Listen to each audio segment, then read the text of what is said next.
પ્રિય મિત્રો, શું કોઈ બાબતને લીધે તમારી શાંતિ હણાઈ ગઈ છે? શું તમારું જીવન ઝંઝાવાતોથી ભરેલું છે? ઈસુ ખ્રિસ્ત તમારા બોજને દૂર કરીને તમને દૈવી શાંતિ આપવા માંગે છે. શું તમે તે સ્વીકારવા માંગો છો? આશાવાન નારીઓ, અમે આશાવાન નારીઓ, આશાવાન નારીઓ, અમે આશાવાન નારીઓ. વચન અમારું જીવન, પ્રાર્થના મારી ધડકન, કરવી છે સ્તુતિ હરદમ. આશાવાન નારીઓ, આશાવાન નારીઓ. કેમ છો દર્શક મિત્રો? આશાવાન સ્ત્રીઓ નામના બહેનો માટેના આ વિશિષ્ટ કાર્યક્રમમાં હું આપ સર્વનું સ્વાગત કરું છું. આ કાર્યક્રમ આપણા દેશની પ્રગતિશીલ અને આશા પ્રેરિત સ્ત્રીઓને સમર્પિત છે. અમને આશા છે કે અમારા આ પ્રસારણ મારફતે આપ સર્વને પ્રોત્સાહન અને ઉત્તેજન પ્રાપ્ત થઈ રહ્યું હશે. આપ સર્વ અમારા આ પ્રસારણને નિયમિત રીતે નિહાળો છો તે અમારા માટે ખુશીની વાત છે. નમસ્કાર મિત્રો, આશાવાન સ્ત્રીઓ કાર્યક્રમ મારફતે આપને મળીને મને પણ ખૂબ આનંદ થાય છે. તે સાથે આપના ફોન કોલ્સ અને પ્રતિભાવો અમારા માટે પણ ઉત્તેજનનું કારણ છે. તે માટે સર્વ દર્શક મિત્રોનો અમે આભાર માનીએ છીએ. આ પ્રસારણમાં આપણે દર અઠવાડિયે નવા વિષયોની જાણકારી મેળવી રહ્યા છીએ. તે પણ આપ સર્વને માટે ઉપયોગી બની રહી હશે એવી અમને ખાતરી છે. આ શ્રેણીમાં આગળ વધતા આજના વિષયની શરૂઆત કરીએ. આજના કાર્યક્રમનો વિષય છે સાચી શાંતિ. વર્તમાન સમયમાં દરેક વ્યક્તિ શાંતિની શોધમાં છે. દુનિયાના દરેક ભાગમાં લોકો શાંતિ પ્રાપ્ત કરવા આતુર છે. શાંતિ મેળવવા માટે એક દેશ બીજા દેશની સાથે શાંતિનો કરાર પણ કરે છે. જુદા જુદા સમાજના લોકો શાંતિ સંમેલનનું પણ આયોજન કરે છે. તેનું કારણ એક જ છે, માણસ શાંતિનો ચાહક છે. આ બધા પ્રયત્નો કરવા છતાં પણ શું જગતમાં દરેક દેશોમાં શાંતિ છે? શું આ સમયમાં કોઈ પણ આગેવાન ખરા અર્થમાં શાંતિ સ્થાપી શકે છે? દુનિયાના તમામ દેશોના આગેવાનો શાંતિ પ્રાપ્ત કરવા માટે અથાગ પરિશ્રમ કરે છે, પણ તેઓ શાંતિ પ્રાપ્ત કરી શકતા નથી. તેનું કારણ શું? આ એક ગંભીર પ્રશ્ન છે. માણસ શાંતિ પામવા માટે તમામ પ્રયત્ન કરી ચૂક્યો છે. તેમ છતાં પણ જગતમાં અશાંતિ અને પ્રશ્નો વધતા જ જાય છે. ખરેખર આ બહુ દુઃખની વાત છે. જગતના આગેવાનો શાંતિ સ્થાપવાનો પ્રયત્ન કરે છે, પણ તેઓ સફળ થતા નથી, કારણ કે તેઓ પોતાની બુદ્ધિ પ્રમાણે શાંતિ પ્રાપ્ત કરવા માગે છે. તેને લીધે તેમને નિરાશા સાંપડે છે. સંયુક્ત રાષ્ટ્ર સંઘ પણ શાંતિની સ્થાપના માટે મહેનત કરે છે, પણ જગતમાં અશાંતિ વધતી જ જાય છે. શાંતિના બે પ્રકાર છે. એક જે જગત આપે છે તે, પણ તે જૂઠ્ઠી શાંતિ છે, ક્ષણિક શાંતિ છે. તે લાંબો સમય ટકતી નથી. બીજી શાંતિ જે ઈશ્વર આપે છે તે તો સાચી શાંતિ છે અને તે સદાકાળ ટકે છે. તેથી આજે આપણે આ સાચી શાંતિ વિશે વાર્તાલાપ કરીશું. પવિત્ર બાઇબલમાં ઈસુને શાંતિના રાજકુમાર તરીકે ઓળખાવવામાં આવ્યા છે. બાઇબલ એમ પણ જણાવે છે કે તેની શાંતિપૂર્ણ પ્રભુતાનો કદી અંત આવશે નહીં. આ જગતના આગેવાનો શાંતિ સ્થાપી શકતા નથી, કારણ કે તેઓ સાચી શાંતિ આપનાર પ્રભુ ઈસુ વગર જ શાંતિ શોધી રહ્યા છે. આ સંસારના દરેક વ્યક્તિને શાંતિની જરૂર છે, પણ માણસના હૃદયમાં રહેલું પાપ અશાંતિનું મૂળ છે. યોહાન 14:27 પ્રભુ ઈસુ કહે છે, હું તમને શાંતિ આપીને જાઉં છું, મારી શાંતિ હું તમને આપું છું.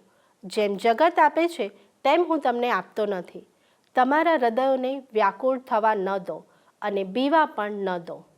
કેટલી અદ્ભુત વાત ઈસુએ કરી છે. મિત્રો, એક વખત એક માણસે પોતાના ખેતરમાં કાંટાળા છોડ ઉગેલા જોયા. તેથી તરત જ તેણે દાંતરડું લઈને તે છોડવા કાપીને ખેતરની વાડની બહાર ફેંકી દીધા. પણ તેના મૂળ તો જમીનમાં જ હતા. તેથી થોડા દિવસમાં તે ફરીથી ઉગી નીકળ્યા. મિત્રો, શાંતિની શોધ કરનાર જગતના નેતાઓ પણ આવું જ કંઈક કરી રહ્યા છે. તેઓ કાંટાળા છોડને ઉપરથી કાપે છે, પણ તેના મૂળને કાઢતા નથી. તેથી અશાંતિ વધતી જ જાય છે. તેનું મૂળ આપણા હૃદયમાં રહેલું પાપ છે. યર્મિયા 17:9 બાઇબલ બહુ સ્પષ્ટ જણાવે છે, હૃદય સૌથી કપટી છે, તે અતિશય ભૂંડું છે, તેને કોણ જાણી શકે? સાચી વાત છે.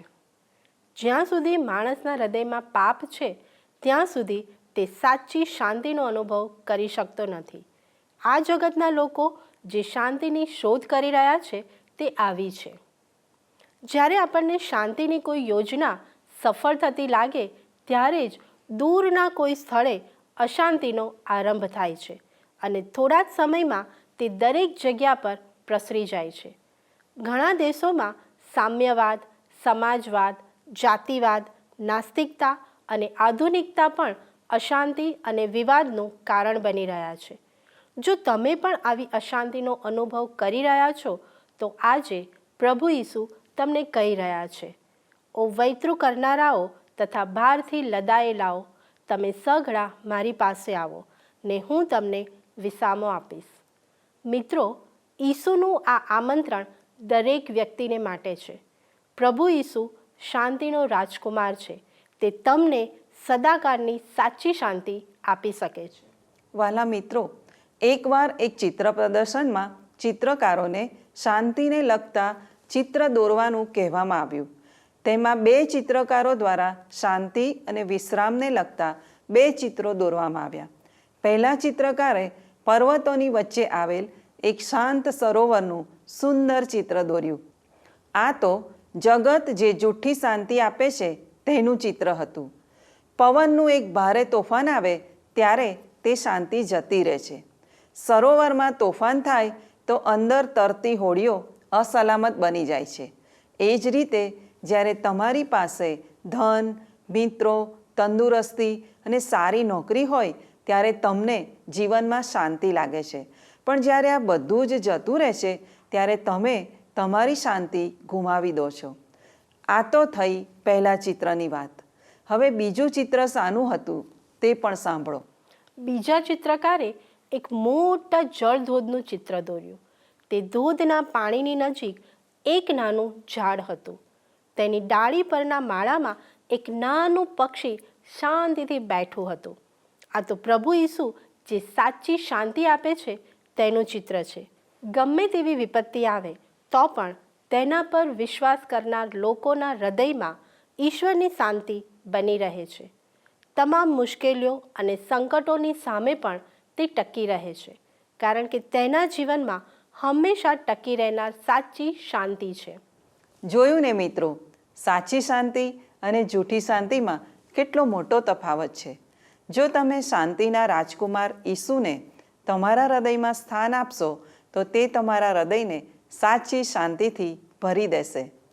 તમારું ધન ખર્ચી નાખવાથી કે ધાર્મિક ક્રિયાઓ કરવાથી તમે સાચી શાંતિ પ્રાપ્ત કરી શકતા નથી.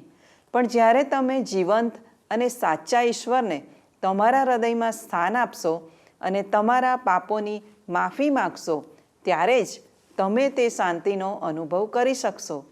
ફિલિપી 4:7 પવિત્ર બાઇબલ આપણને ખાતરી આપે છે, અને દેવની શાંતિ જે સર્વ સમજશક્તિની બહાર છે તે ખ્રિસ્ત ઈસુમાં તમારા હૃદયોની તથા મનોની સંભાળ રાખશે.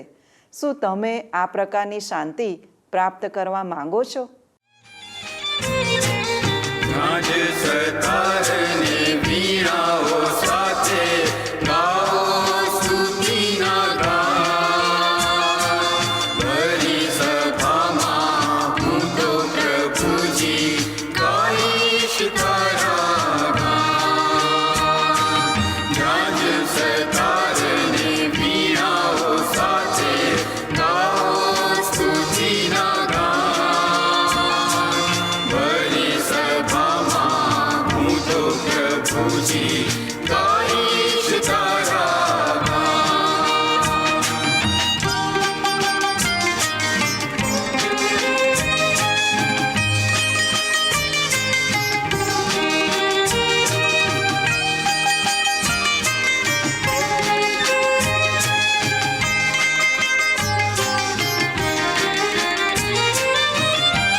દર્શકો, આપ નિહાળી રહ્યા છો કાર્યક્રમ આશાવાન સ્ત્રીઓ.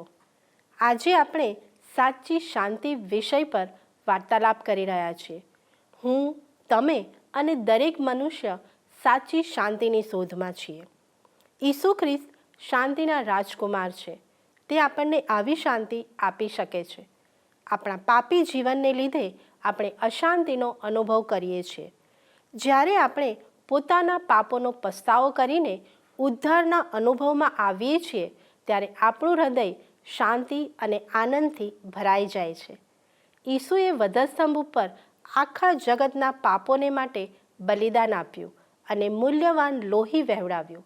તે આપણને પાપથી શુદ્ધ કરે છે. તે આપણા હૃદયને દિલાસો અને શાંતિ આપે છે. તદ્દન સાચી વાત છે. યશાયા 53, 4 અને 5માં બાઇબલ જણાવે છે, ખચિત તેણે આપણા દર્દ માથે લીધા છે ને આપણા દુઃખ વેઠ્યા છે, પણ આપણે તો તેને હણાયેલો, દેવથી માર પામેલો તથા પીડિત થયેલો માન્યો. પણ આપણા અપરાધોને લીધે તે વિંધાયો, આપણા પાપોને લીધે તે કચડાયો. આપણને શાંતિ પ્રાપ્ત કરાવવાને માટે તેને શિક્ષા થઈ ને તેના સોળથી આપણને સાજાપણું મળ્યું છે. વાલા મિત્રો, ઈસુએ આખા જગતના પાપોની શિક્ષા સહન કરી, જેથી આપણને શાંતિ અને ઉદ્ધારની ભેટ પ્રાપ્ત થાય. ખરેખર ઈસુનો માણસજાત પ્રત્યેનો પ્રેમ કેવો મહાન છે. વાલી બહેનો, આ સમયે હું બાઇબલમાંથી એક સત્ય ઘટના આપને જણાવવા માંગુ છું.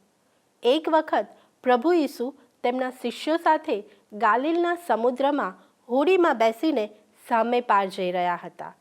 પ્રભુ ઈસુ તો થાકેલા હોવાથી હોડીમાં જઈને સૂઈ ગયા. અચાનક જ પવનનું ભારે તોફાન આવ્યું. સમુદ્રમાં પાણીના મોટા મોજા ઉછળવા લાગ્યા. ધીમે ધીમે તે પાણી શિષ્યોની હોડીમાં પણ આવવા લાગ્યું. તેથી શિષ્યો ગભરાઈ ગયા અને પ્રભુ ઈસુને ઉઠાડીને કહેવા લાગ્યા, ઉપદેશક, અમે નાશ પામીએ છીએ, તેની તને શું કંઈ ચિંતા નથી?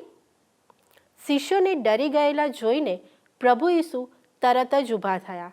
તેમણે ઉઠીને પવનને ધમકાવ્યો તથા સમુદ્રને કહ્યું કે છાનો રહે, શાંત થા, અને પવન બંધ થયો ને મહાશાંતિ થઈ. આ જોઈને શિષ્યો પણ ગભરાઈ ગયા અને એકબીજાને કહેવા લાગ્યા કે આ તે કોણ છે કે પવન તથા સમુદ્ર પણ તેનું માને છે? મિત્રો, તમને આ સાંભળીને આશ્ચર્ય થયું ને? આ પણ ઈસુએ કરેલો એક અદ્ભુત ચમત્કાર હતો કે દરિયાના તોફાનને તેમણે પોતાના અધિકારથી શાંત કર્યું. યાદ રાખો, પ્રભુ ઈસુ માનવ બનીને જગતમાં આવ્યા હતા, પરંતુ તે ઈશ્વર હતા ને સર્જનહાર હતા. તે સૃષ્ટિના માલિક અને પ્રભુ છે. તેથી પવન, સમુદ્ર અને મોજા સર્વ પર તે અધિકાર ધરાવે છે. પ્રભુ ઈસુ કુદરત ઉપર અને તોફાન ઉપર પણ અધિકાર ધરાવનાર ઈશ્વર છે. સમુદ્રના મોજા અને પવન પણ ઈસુની વાત માને છે અને વાતાવરણ શાંત થાય છે. જેમ શિષ્યોએ ઈસુને તોફાનની જાણ કરી, તેમ જો તમારા જીવનમાં પણ કોઈ તોફાન કે અશાંતિ છે, તો તમે ઈસુને તેની જાણ કરી શકો છો. તે તમારા જીવનમાં આવીને તમારા તોફાનને શાંત કરશે અને તમારા જીવનમાં શાંતિ સ્થાપશે, કારણ કે તે પોતે શાંતિના રાજકુમાર છે. વાલા મિત્રો, શું તમારા જીવનમાં કે હૃદયમાં તમે કોઈ તોફાનનો અનુભવ કરી રહ્યા છો? શું તમારા પાપ કે કુટેવોને લીધે તમારા જીવનમાં શાંતિ નથી? શું તમે ઘરમાં કોઈ પ્રશ્નોનો સામનો કરી રહ્યા છો, જેને લીધે તમારું હૃદય વ્યાકુળ છે? આજે ઈશ્વર તમારા જીવનના તોફાનોને શાંત કરવા માંગે છે. આજે ઈશ્વર તમારા હૃદયમાં સદાકાળ ટકનાર શાંતિ આપવા માંગે છે. તે આ સૃષ્ટિના માલિક છે. તે તોફાનોનો પણ સ્વામી છે. તે ફક્ત બાહ્ય તોફાનોને શાંત કરી શકે છે એટલું જ નહીં, પણ માણસના જીવનમાં જે આંતરિક તોફાનો આવે છે તેને પણ શાંત કરી શકે છે. પણ તે માટે તે તમારું સમર્પણ માંગે છે. શું તમે તમારા જીવનને ઈશ્વરના હાથમાં સમર્પિત કરવા માંગો છો? હા મિત્રો, તમને શાંતિ મળે માટે ઈશ્વરે તમને માર્ગ બતાવ્યો છે. તે તમારા દરેક બોજને હળવો કરીને તમને દૈવી શાંતિ આપવા માગે છે, સાચી શાંતિ આપવા માગે છે. પાપ આપણને દુઃખી કરે છે, પણ પસ્તાવો આપણને દિલાસો અને શાંતિ આપે છે. આવો આપણે પ્રાર્થના કરીએ અને ઈશ્વરની સહાય માગીએ. પવિત્ર ઈશ્વર પિતા, ઈસુના બલિદાન માટે હું તમારો આભાર માનું છું. ઈસુ ખ્રિસ્તમાં મને ઉદ્ધાર, પાપોની માફી, નવું જીવન અને સાચી શાંતિ મળે છે. તે માટે તમારો આભાર માનું છું. મારા જીવનમાં આવતા તમામ તોફાનોને તમે શાંત કરો. મારા સર્વ પાપ માફ કરો અને મારા હૃદયને તમારા દિલાસા અને સાચી શાંતિથી ભરી દો. ઈસુના નામમાં માંગુ છું. આમેન.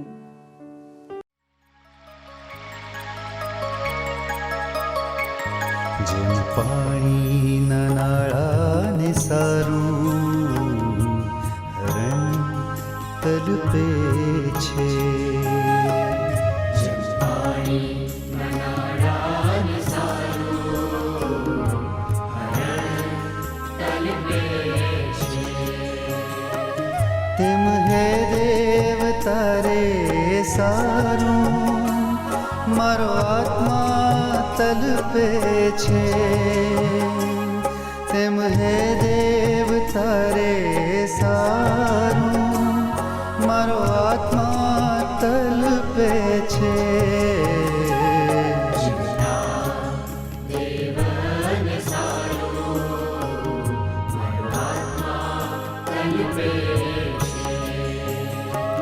જીવતા દેવને સારું મારો આત્મા તલપે છે.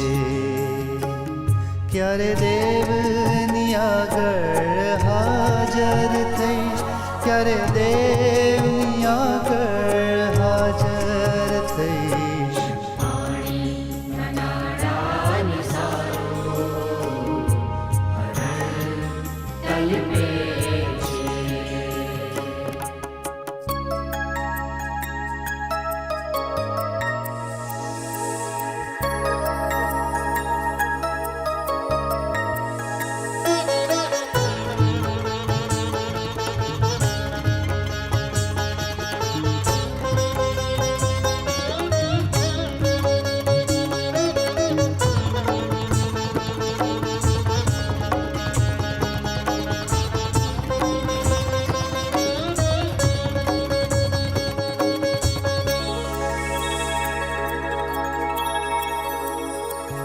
મારા સુરા દહાડો મારો આહાર થયા છે. તેઓ આખો દિવસ મને કહે છે, તારો દેવ ક્યાં છે? મારા આત્મા તું કેમ ઉદાસ થયો છે? મારામાં તું ગભરાયો છે? મારા આત્મા તું કેમ ઉદાસ થયો છે? મારામાં તું કેમ ગભરાયો છે?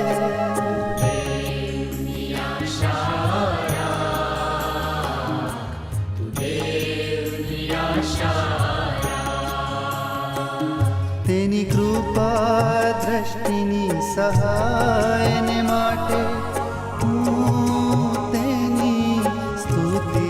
કરીશ. તેની કૃપા દ્રષ્ટિની સહાયને માટે હું તેની સ્તુતિ કરીશ.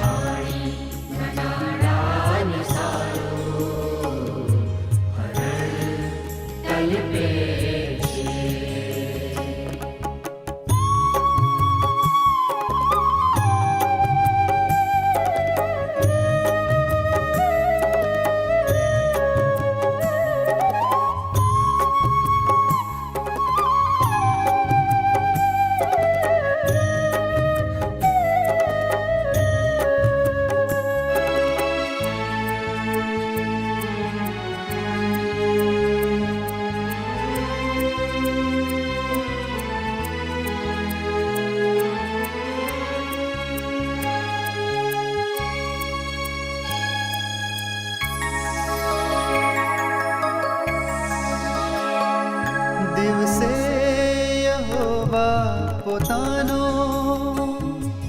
પ્રેમ દર્શાવતો રાત્રે હું તેનું ગીત ગાતો પ્રાર્થના કરતો મારા આત્મા તું કેમ ઉદાસ થયો છે મારામાં તું કેમ ગભરાયો છે મારા આત્મા તું કેમ ઉદાસ થયો છે મારામાં તું કેમ ગભરાયો છે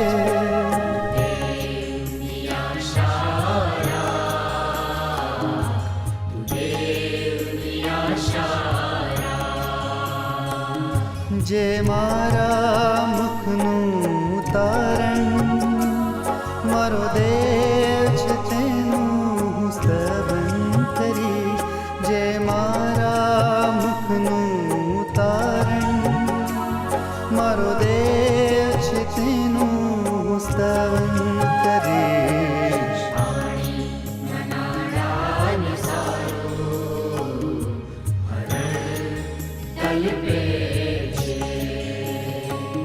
જેમ પાણીના નાળાને સારું હરણ તલપે છે તેમ હે દેવ તારે સારું મારો આત્મા તલપે છે તેમ હે દેવ તારે સારું મારો આત્મા તલપે છે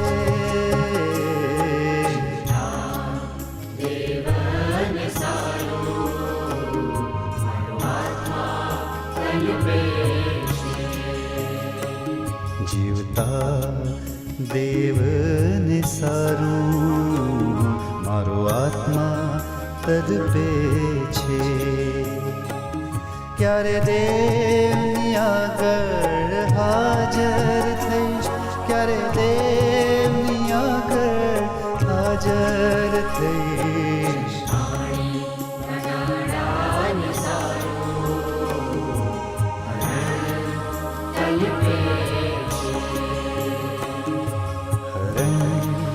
તલપે છે હરણ તલપે છે વાલા મિત્રો, આ છે કાર્યક્રમ આશાવાન સ્ત્રીઓ.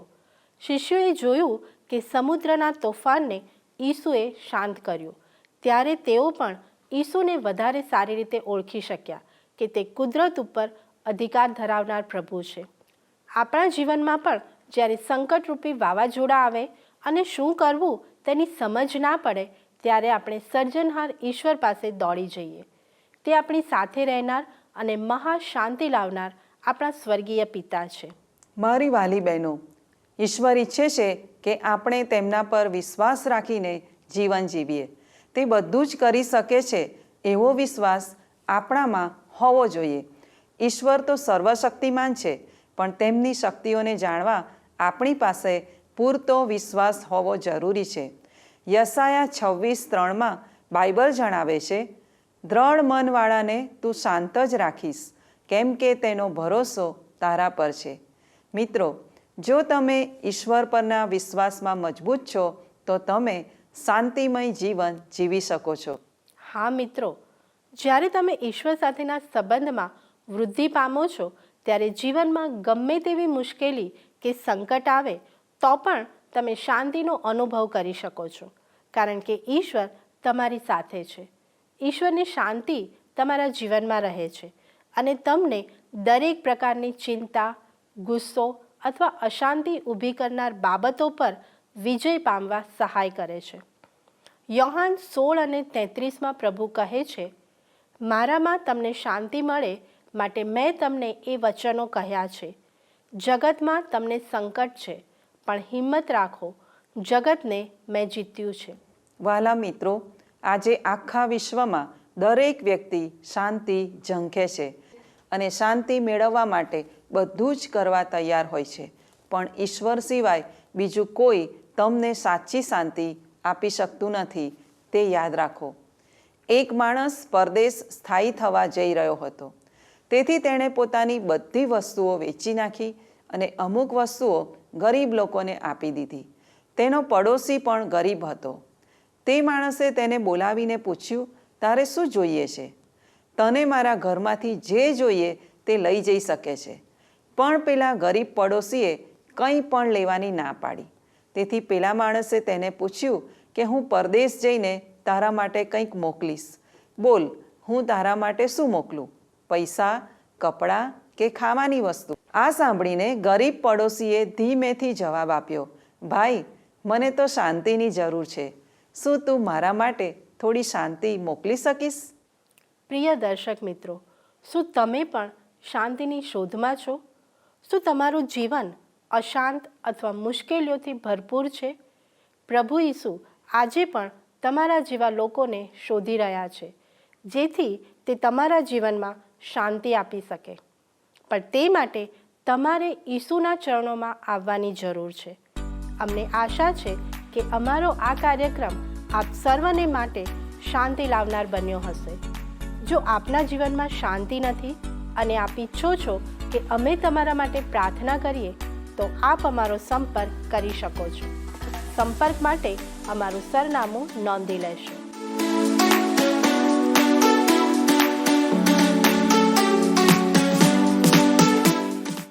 પ્રિય મિત્રો, જો આપ ફોનથી અમારી સાથે વાર્તાલાપ કરવા માંગો છો તો તે પણ આવકાર્ય છે.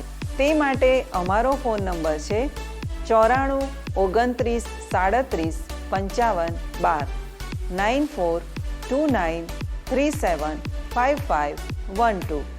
આ નંબર ઉપર આપ SMS અથવા વોટ્સએપ પણ કરી શકો છો. આવતા અઠવાડિયે આ જ સમયે આશાવાન સ્ત્રીઓ કાર્યક્રમમાં ફરીથી મળીશું. ઈશ્વર આપના જીવનને સાચી શાંતિથી ભરી દે, એ જ પ્રાર્થના સાથે આપની વિદાય લઈએ છીએ. ધન્યવાદ. શું તમને આ કાર્યક્રમ ગમ્યો? અત્યારે જ અમને મિસ કોલ કરો